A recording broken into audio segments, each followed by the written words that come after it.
नमस्कार, मेरा नाम डॉक्टर सुवर्चला है। मैं जीवा फर्टिलिटी सेंटर्स में साइंटिफिक डायरेक्टर हूँ। इर्रेगुलर पीरियड्स होने से क्या आपकी फर्टिलिटी पर असर पड़ सकता है, आज हमारे टॉपिक का विषय है। इर्रेगुलर पीरियड्स एक बहुत फ्रस्ट्रेटिंग और बहुत कंसर्निंग इशू है औरतों के लिए, स्पेशली जब वो फर्टिलिटी के लिए ट्राई कर रहे हैं, प्रेगनेंसी के लिए ट्राई कर रहे हैं। और इर्रेगुलर पीरियड्स किसे कहते हैं? जब आपके पीरियड्स छोटे होते हैं, यानी कि जितना रहना चाहिए उससे भी कम। सो डेफिनेशन के मुताबिक 21 दिन से अगर कम साइकिल है आपका, यानी कि 21वें दिन के बाद ही आपका पीरियड आ रहा है या 36 डेज के बाद आ रहा है, तो उसे इर्रेगुलर पीरियड्स कहते हैं। या हर महीने अलग हो रहा है, कभी 21 दिन से भी ज्यादा कम हो सकता है, कभी 36 डेज से भी ऊपर नीचे हो सकता है, तब उसे इर्रेगुलर कहते हैं। और इर्रेगुलर पीरियड्स बहुत सारे कारणों की वजह से हो सकता है, जैसे हार्मोनल इम्बैलेंसेस हो गए, स्ट्रेस हो गया, वेट चेंजेस और थोड़े मेडिकल कंडीशंस भी होते हैं, जिसकी वजह से ये इर्रेगुलर पीरियड्स यानी कि पीरियड्स करेक्ट टाइम पे ना होना, ये एक फैक्टर हो सकता है। इसका सबसे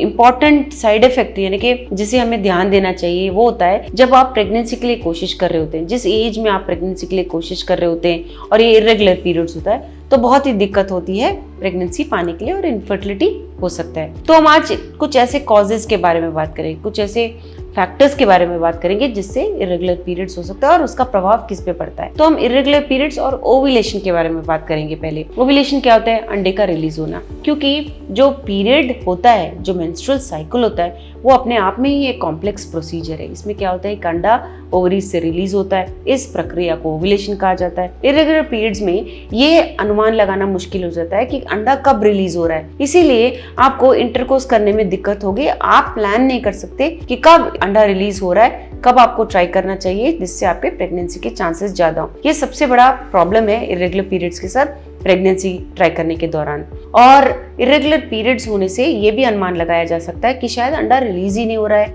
या रेगुलरली रिलीज नहीं हो रहा है। इसलिए शायद अगर आपको ओव्यूलेशन का अनुमान भी लगे तो भी शायद आप प्रेग्नेंट नहीं हो पा रहे, क्योंकि शायद पीरियड आ तो रहा है लेकिन अंडा रिलीज नहीं हो रहा है। इसकी वजह से भी प्रेगनेंसी में प्रॉब्लम हो सकता है। पीरियड्स और hormonal imbalances. Irregular periods definitely hormonal imbalances की वजह से भी हो सकते हैं, स्पेशली उन कंडीशंस में जैसे पॉलीसिस्टिक ओवेरियन सिंड्रोम हो गया या थायराइड डिसऑर्डर्स एक्सेट्रा। ये इम्बैलेंसेस होने के कारण इर्रेगुलर पीरियड्स होना कॉमन होता है और अंडा भी कभी कभी रिलीज नहीं होता।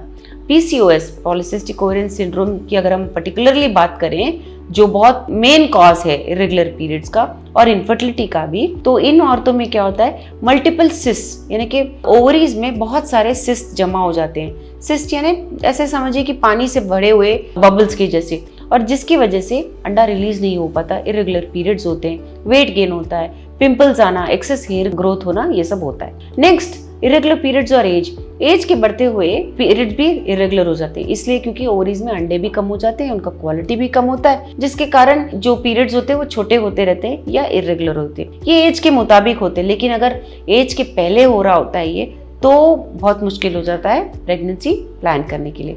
तो ट्रीट कैसे किया जाता है? ट्रीटमेंट डेफिनेटली इसके कारणों के ऊपर डिपेंड करता है। अगर हार्मोनल इम्बैलेंसेस है तो मेडिकेशंस दिए जाते हैं, जैसे कि बर्थ कंट्रोल पिल्स हो गए, हार्मोन रिप्लेसमेंट थेरेपी हो गया। लेकिन अगर PCOS है तो ऐसे मेडिकेशंस दिए जाते हैं जो आपके पीरियड्स को पहले तो रेगुलेट करेंगे, अंडे को रिलीज करने की क्षमता रखते हैं, जैसे कि क्लोमिफेन सिट्रेट हो गया, मेटफॉर्मिन हो गया।